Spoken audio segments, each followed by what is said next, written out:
நான்லாம் கல்யாணத்துக்கு முன்னாடி என்னையே கவனிச்சிக்க மாட்டேங்க.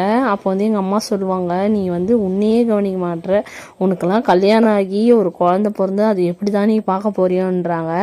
ஆனால் எங்கள் அம்மாவே ஆச்சரியப்படுறாங்க, நீ இவ்வளோ வேலை செய்றியா, உனக்கு இவ்வளோ வேலை செய்ய தெரியுமான்ட்டு.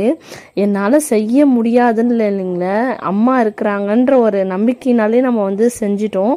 இப்போ நமக்குன்னு யாரும் இல்லை ஹெல்ப்புக்குன்றப்போ, சரி நம்ம தானே அந்த வேலை செஞ்சாகணுன்ற ஒரு இது வந்துடுதுங்க.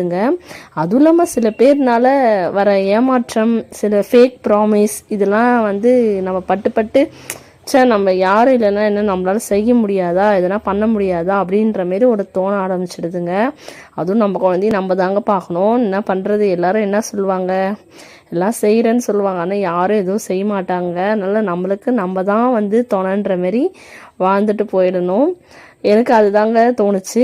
நீங்கள் உங்கள் லைஃப்பில் வந்து என்ன அனுபவப்பட்டிருக்கீங்கன்னு மறக்காமல் கமெண்ட் பாக்ஸில் சொல்லிட்டு போங்க. இன்னொரு vlogல சந்திப்போம். டாட்டா, பாய் பாய்.